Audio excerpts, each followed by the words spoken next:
오늘 본문 말씀인 에스더 말씀은 전체가 10장으로 상당히 좀 짧은 편이죠. 게다가 내용 역시 또 재미있는 이야기식 말씀이기 때문에 아마 또 많이 읽어보셨고 또 내용도 잘 알고 계신 분들이 많으시리라 생각합니다.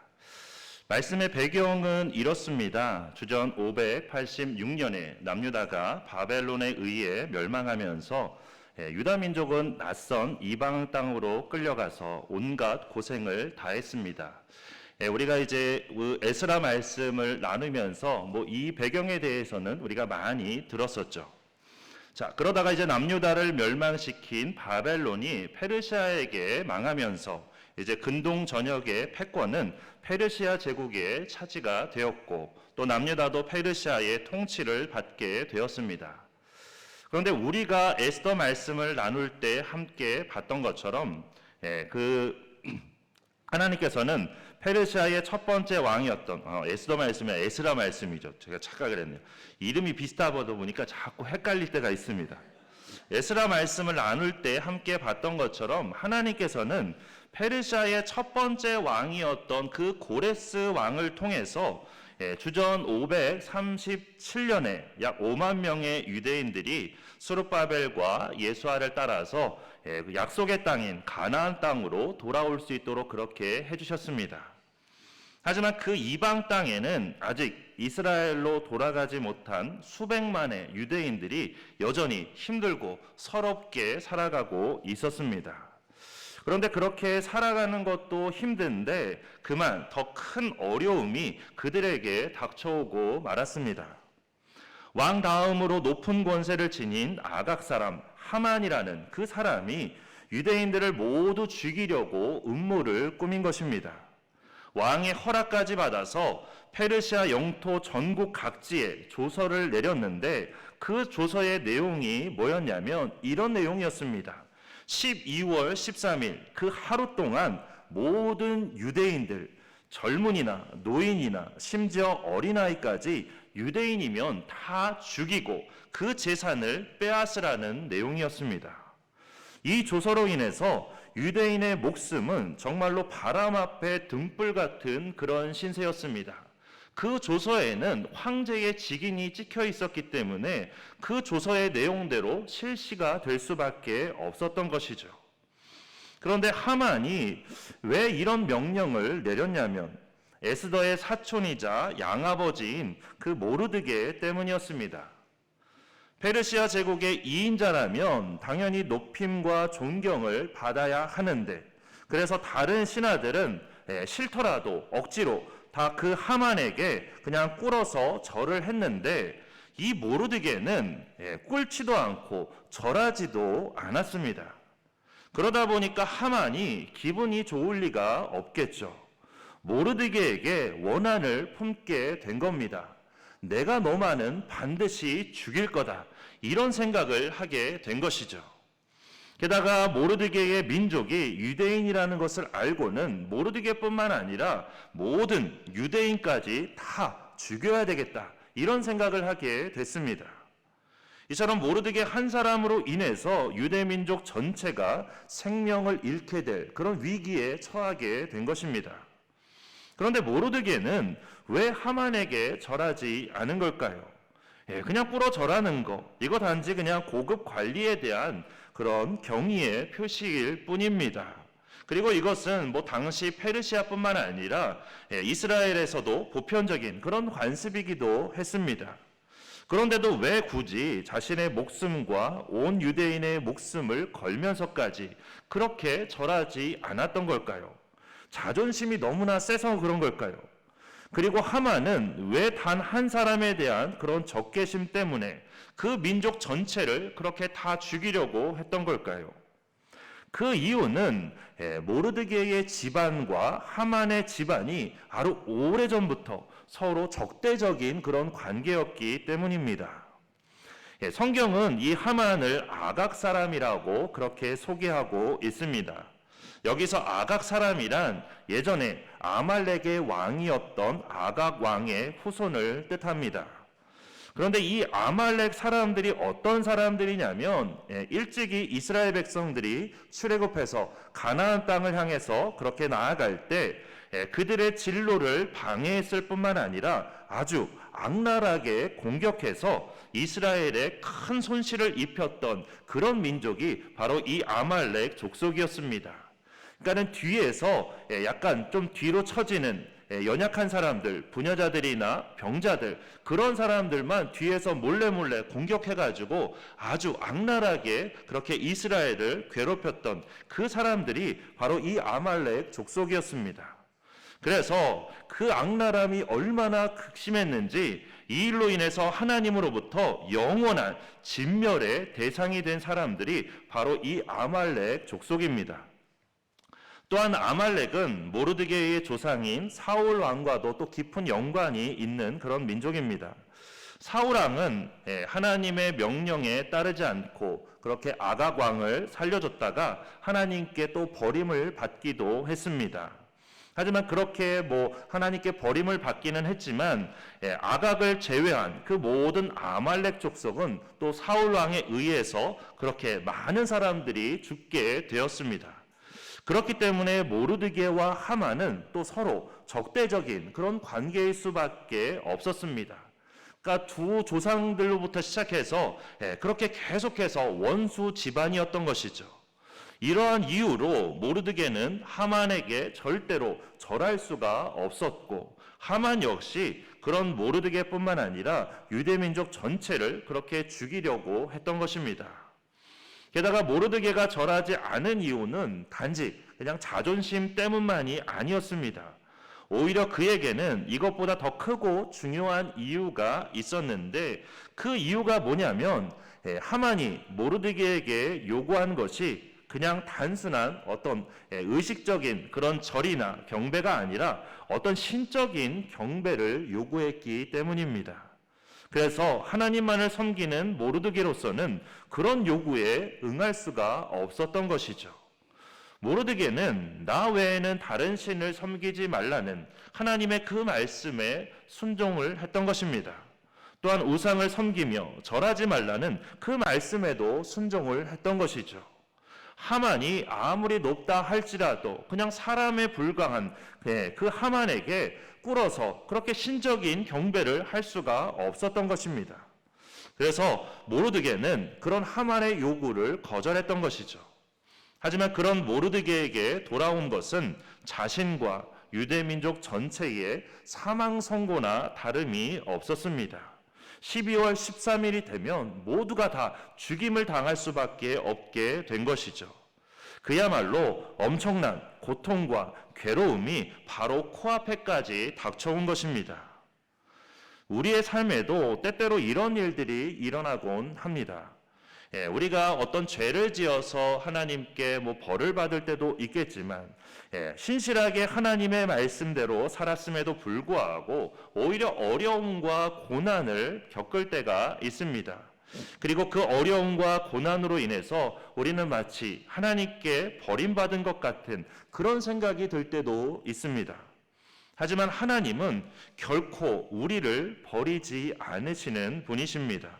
결코 우리를 떠나지도 않으십니다. 오늘 본문 말씀이 바로 그것을 우리에게 보여주고 있습니다. 그렇기 때문에 우리는 앞이 보이지 않는 그런 상황에서도 오직 하나님만 의지하고 하나님만 바라봐야 하는 것입니다. 하나님만이 우리의 진정한 피난처가 되시기 때문에 하나님을 의지할 때 우리의 마음에 진정한 평안이 찾아오는 것입니다. 요즘 유튜브에 보면 여러 훌륭하신 목사님들의 설교 말씀을 우리가 쉽게 들을 수 있습니다. 그래서 저도 여러 목사님들의 설교 말씀을 자주 듣는데 제가 자주 듣는 설교 말씀 중에 하나가 분당 우리 교회 이찬수 목사님의 그 설교 말씀입니다.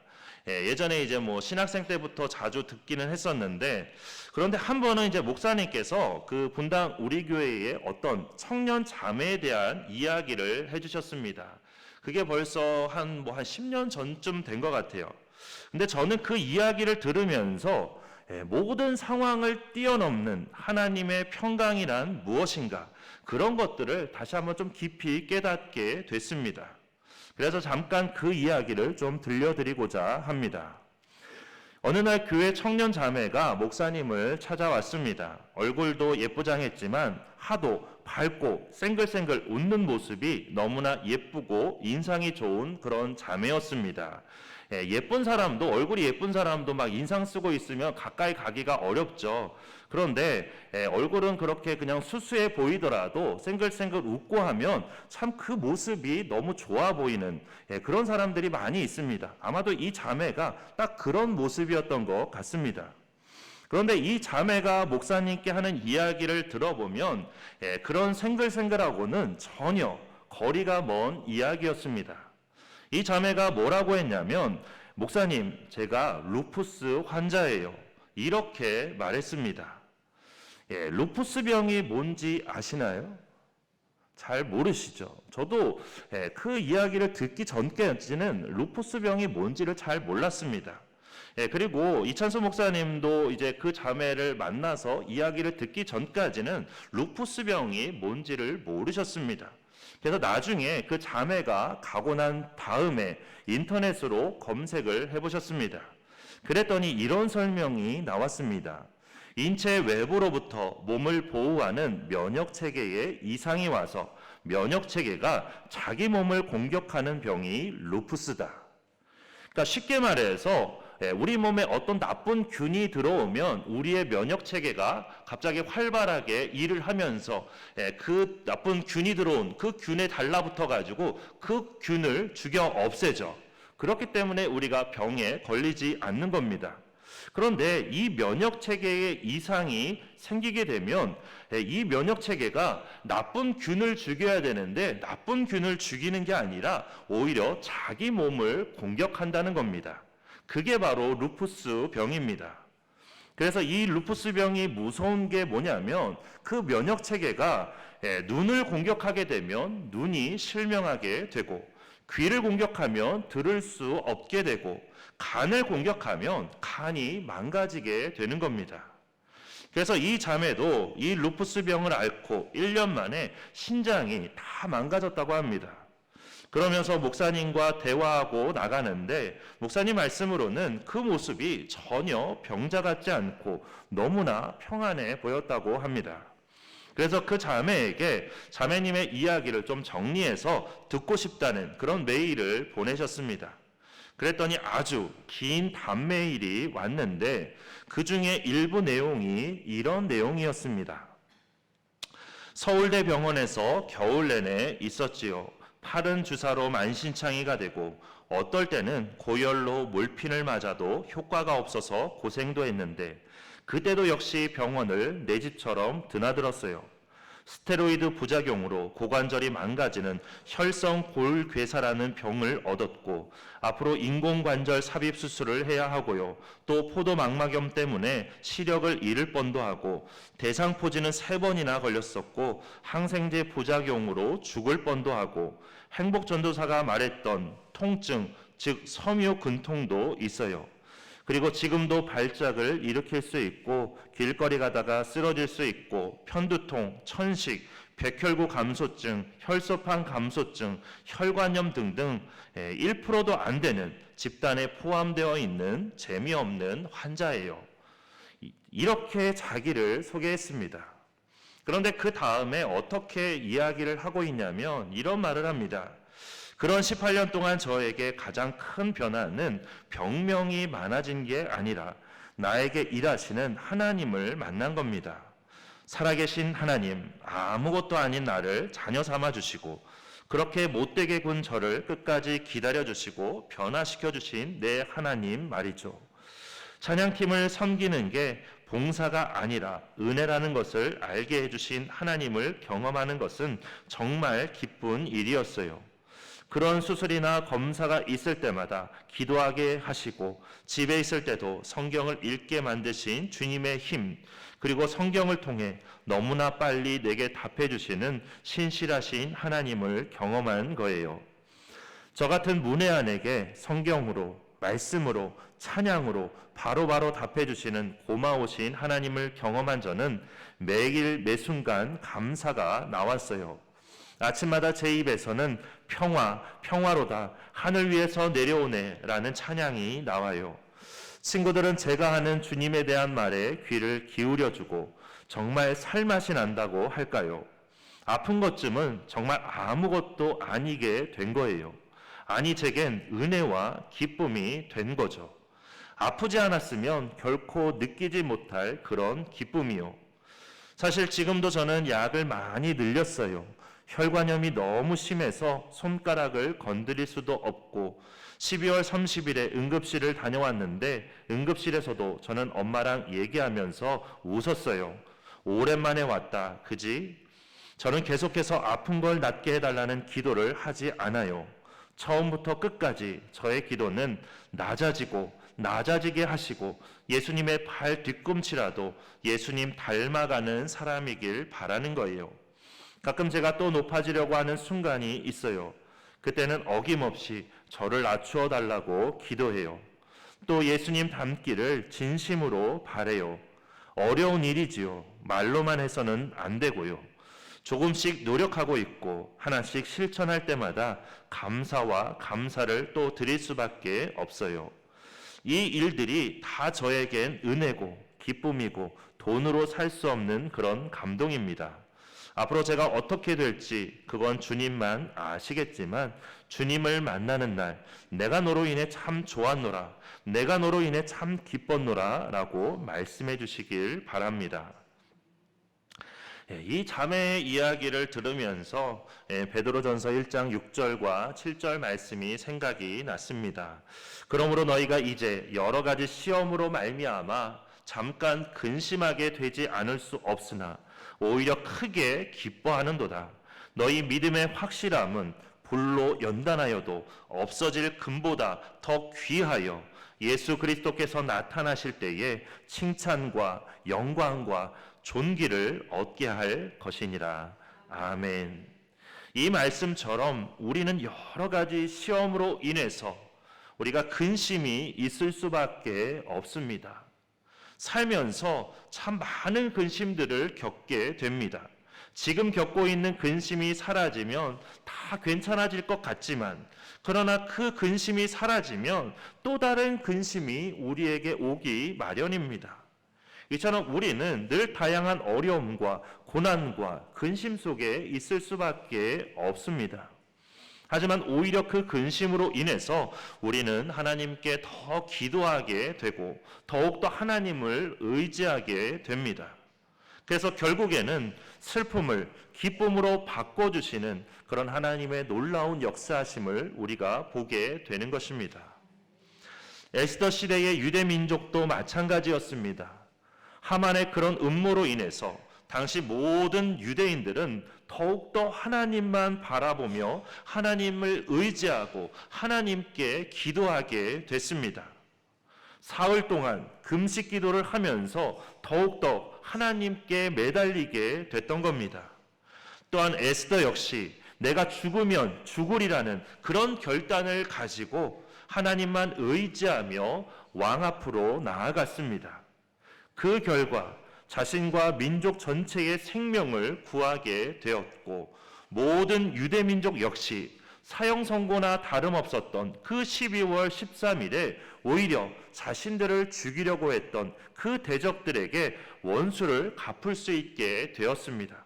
그래서 오히려 그 대적들이 그 12월 13일에 모두 진멸되는 그런 하나님의 역사가 있게 되었습니다. 그야말로 슬픔을 기쁨으로 바꿔주시는 하나님의 그 놀라운 역사를 체험하게 된 것입니다.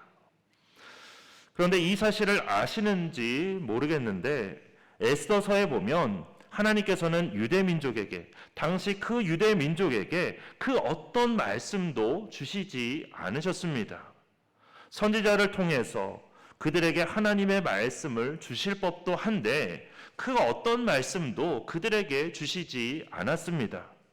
그래서 그들은 하만이 왕의 허락을 받아서 페르시아 전국 각지에 그렇게 조서를 보냈을 때 그 조서의 내용을 보면서 더욱더 하나님께 버림받은 것처럼 느껴졌을 수 있습니다. 어쩌면 하나님께서 정말 살아계실까 하는 그런 의심까지 가졌을 수도 있습니다. 종교개혁자인 그 마틴 루터를 아실 겁니다. 가톨릭 교황청에 대항해서 종교개혁을 일으킨 그 마틴 루터에게 교황청은 사형 선고를 내렸습니다.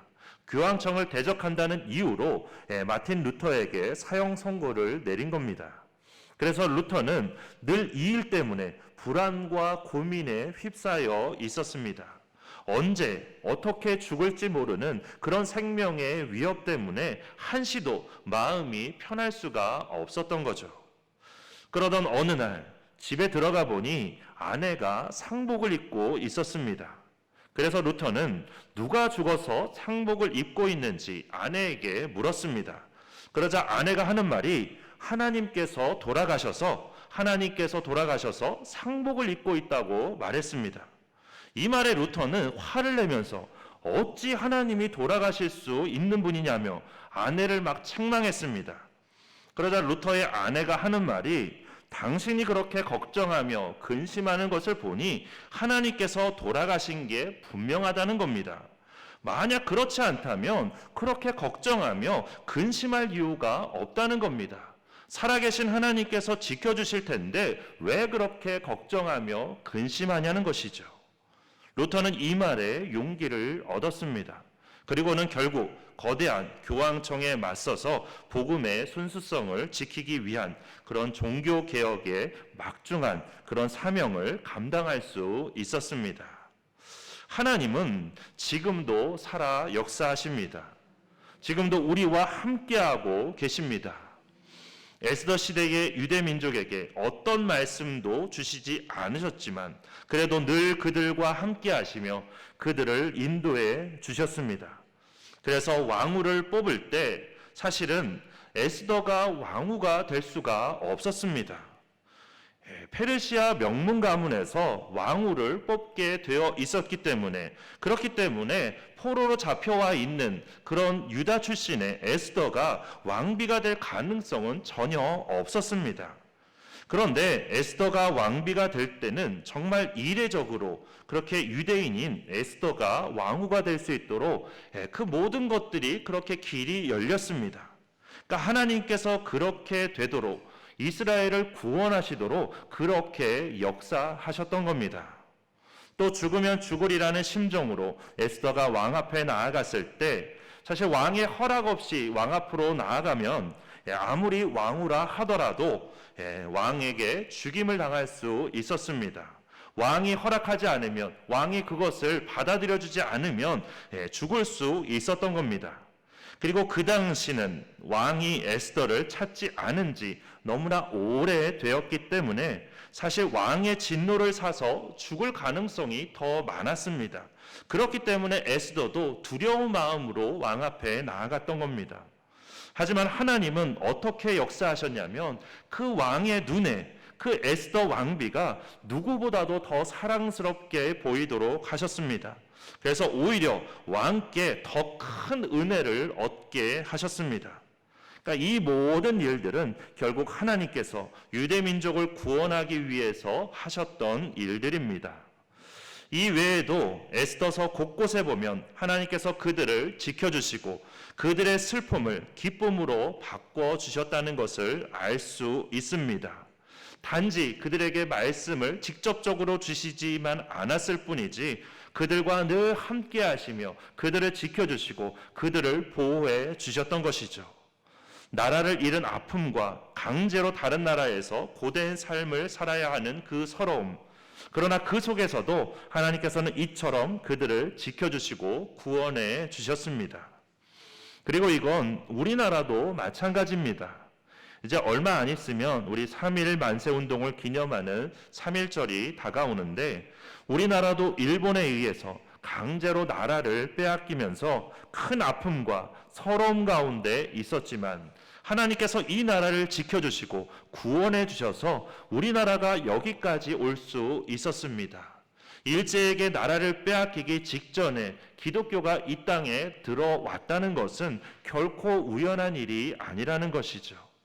하나님께서 이 나라를 사랑하여 주시기에, 이 나라를 구원하시기 위해서 이 나라에 복음을 심어 주신 것입니다. 그리고 이 나라를 지켜주셔서 구원해 주셔서 여기까지 올 수 있었던 것입니다. 그야말로 슬픔을 기쁨으로 바꿔주시는 그런 놀라운 역사를 우리나라도 체험하게 된 것입니다. 이처럼 하나님은 살아계시고 모든 환난과 고통 속에서 우리를 구원하실 뿐만 아니라 우리의 슬픔을 오히려 기쁨으로 바꿔주시며 애통을 길한 날이 되게 하시는 그런 전능하신 분이십니다. 그렇게 우리의 피난처 되시고 무엇보다도 우리의 아버지 되시는 하나님만을 바라보고 의지하는 우리가 되기를 바랍니다. 마지막으로 한 작은 개척교회를 하셨던 어느 목사님의 경험담에 관한 이야기를 읽으면서 또 말씀을 마치고자 합니다. 따르릉 토요일 오후에 주보를 맡겼던 인쇄소에서 전화가 왔습니다. 목사님, 주신 내용 중에 주일 오전 어린이 예배 설교 제목이 빠졌더군요. 설교 제목 좀 알려주십시오. 아, 그렇습니까? 제목은 여호와는 나의 목자시니입니다. 인쇄소 직원은 이상해했습니다. 왜냐하면 평소에 설교 제목을 길게 쓰시던 그런 목사님이었기에 한 번 더 목사님께 여쭈었습니다. 그거 외에 또 없습니까? 네? 그것이면 충분합니다. 그리고는 다음 날 아침 목사님은 조금 늦게 도착하셔서 이제 어제 준비한 설교를 하시기 위해 서둘러 강단에 올라가셨습니다. 이제 설교를 시작하시려는데 주보에 설교 제목이 이렇게 쓰여 있었습니다. 여호와는 나의 목자시니 네, 그것이면 충분합니다. 제목을 읽고 당황하셨던 목사님께서는 어딘가에 크게 충격을 받으신 것처럼 계속해서 이 제목을 몇 번이고 되뇌고 계셨습니다. 여호와는 나의 목자시니 네, 그것이면 충분합니다. 여호와는 나의 목자시니 네, 그것이면 충분합니다. 목사님은 눈물이 흘러 더 이상 말씀을 잇지 못하셨습니다. 여호와는 나의 목자시니 네, 그것이면 충분합니다. 우리도 목자 되시는 주님만으로 충분하다 고백하는 그런 우리의 삶이 되기를 바랍니다. 이제 주신 말씀 생각하면서 우리 나의 피난처 예수 함께 찬양하고 기도하고자 합니다. 찬양할 때 우리 오늘 주신 말씀처럼 우리에게 어떤 슬픔과 고통 속에서도 우리의 피난처가 되어주시는 주님, 그런 주님을 의지하기만 하면 주님께서 우리를 지켜주시고 우리의 눈물을 닦아주시며 우리의 슬픔을 기쁨으로 바꿔주실 것이기에 우리도 역시 주님 한 분만으로 충분합니다. 주님 한 분만으로 만족합니다. 이렇게 고백할 수 있는 우리 모두가 되기를 바랍니다. 네, 함께 찬양하겠습니다.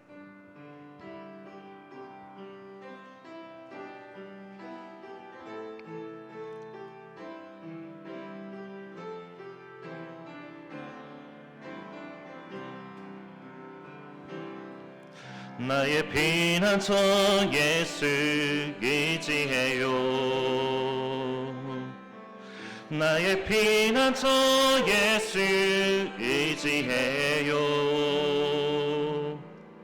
나의 가는 길에 거센 바람 몰아쳐와도 나의 피난처 예수 의지해요. 나는 영원히 주님 사랑해요. 나는 영원히 주님 사랑해요. 세상 어떤 것도 나의 사랑 끊을 수가 없네. 나는 영원히 주님 사랑해요. 아바 아버지 나를 사랑하시니 나의 모든 것 주께 드려요.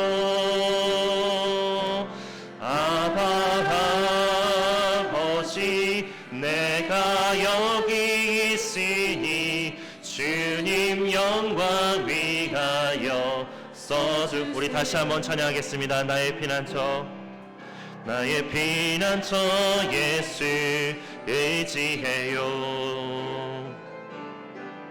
나의 피난처 예수 의지해요.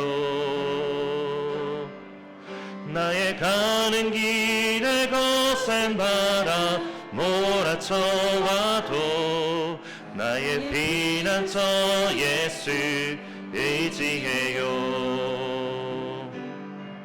나는 영원히 주님 사랑해요. 나는 영원히 주님 사랑해요. 세상 어떤 것도 나의 사랑 끊을 수 없네. 나는 영원히 주님 사랑해요. 아바 아버지, 아바 아버지, 나를 사랑하시니 나의 모든 것 주께 드려요. 아바 아버지, 내가 주님 영광 위하여, 주님 영광 위하여 써주. 아바 아버지, 아바 아버지, 나를 사랑하시니 나의 모든 것 주께 드려요.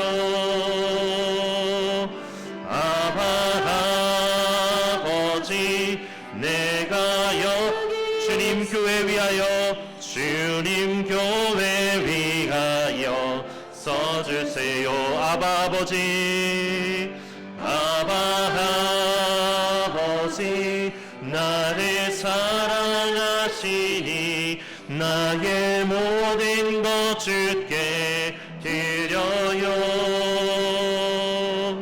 아바 아버지, 내가요 주님 나라 위하여, 주님 나라 위하여 써주세요. 이 시간 우리 함께 기도할 때 이렇게 기도하겠습니다. 우리가 살아가면서 이런저런 생각지도 못한 많은 어려움과 고난 그리고 문제들을 만나는데, 그때마다 우리가 다른 것 바라보지 않게 해주시기를, 오직 진정한 피난처 되시는 주님만 바라보고 의지하게 해주시고, 그래서 우리를 지켜주시고 우리의 눈물을 닦아주시며 우리의 모든 슬픔을 놀라운 기쁨으로 바꿔주시는 주님의 그 크신 은혜를 누리는 우리 모두가 되게 해달라고 우리 다 함께 주여 한번 크게 외치고 함께 통성으로 기도하겠습니다. 주여!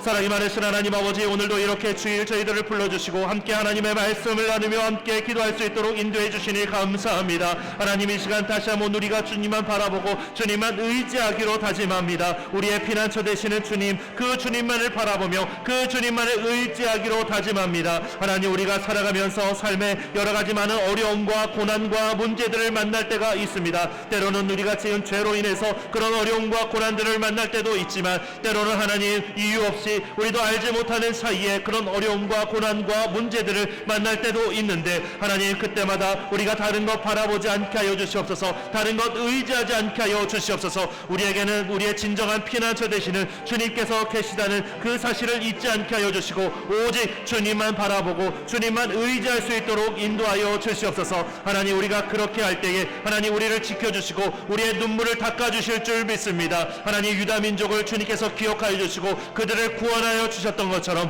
하나님 우리도 구원하여 주시고 우리의 모든 슬픔을 놀라운 기쁨으로 바꿔주시는 하나님의 그 놀라운 역사가 우리의 삶 가운데도 이루어질 줄 믿습니다. 하나님 아버지, 그렇게 그 하나님께서 지금은 우리와 함께 하신다는 그 사실을 잊지 않게 하여 주시고, 그 하나님을 바라보고 그 하나님을 믿고 의지하는 우리가 되도록 인도하여 주시옵소서. 그래서 우리의 모든 슬픔을 하나님 아시는 주님께서 그 모든 것들을 기쁨으로 바꿔주시는 그 큰 은혜가 우리의 삶 가운데도 날마다 가득할 수 있도록 주님 인도하여 주시옵소서. 우리가 더 주님 바라보고 더 주님 의지하는 우리 모두가 되게 하여 주시옵소서. 주시옵소서. 사랑이 많으신 하나님, 우리가 살아가면서 때로는 우리도 생각지 못했던 너무나 크고 많은 어려움과 고난, 문제들을 만날 때가 있습니다. 도저히 우리의 힘으로 어떻게 할 수 없는 그 고난과 어려움으로 인해서 우리가 절망하고 낭망할 때도 많이 있습니다. 하지만 주님, 이제는 그런 때에도 오직 우리의 진정한 피난처 되시는 주님께서 계시다는 그 사실을 잊지 않고 주님을 바라보고 주님을 의지할 수 있도록 인도하여 주시옵소서. 우리가 믿음으로 나아갈 때 죽으면 죽으리라는 그런 믿음으로 하나님만을 의지하며 나아갈 때 오히려 하나님께서 우리를 지켜주시고 우리의 눈물을 닦아주시며 모든 슬픔을 오히려 놀라운 기쁨으로 바꿔주시는 하나님의 그 크신 은혜가 우리의 삶의 자리 가운데 우리 교회 가운데 있게 될 줄 믿습니다. 하나님, 그렇게 더 주님 바라봄으로 우리도 살아 역사하시는 주님의 그 크신 능력을 체험하는 우리가 되도록 인도하여 주시옵소서. 그래서 우리의 입술에서도 주님 한 분만으로 충분합니다. 주님 한 분만으로 만족합니다. 이런 고백이 우리의 입술에서도 당당히 고백되어질 수 있도록 인도하여 주시옵소서. 성령 하나님께서 우리를 붙들어 주시고 인도하고 이끌어 주실 줄 믿고 감사드리며 예수 그리스도의 이름으로 기도드립니다. 아멘. 이제는 십자가에서 달려서 물과 피를 쏟으사 우리의 죄와 허물을 다 용서해 주신 구주 예수 그리스도의 은혜와 독생자를 아끼지 아니하시고 내어주신 하나님 아버지의 그 크신 사랑과 하나님 또 그 사랑을 깨닫고 그 은혜를 의지해서 살아가도록 우리를 도우시는 성령님의 교통하심의 역사가 이제 사순절 두 번째 주일 예배를 드리며 이제는 말씀에 따라서 우리의 피난처 되시는 주님만을 바라보고 주님만을 의지하며 주님만으로 감사하며 주님만으로 만족하기로 다짐하는 주님의 모든 백성들과 그 삶의 자리 위에 이제로부터 영원토록 함께 계시기를 간절히 축원하옵나이다. 아멘.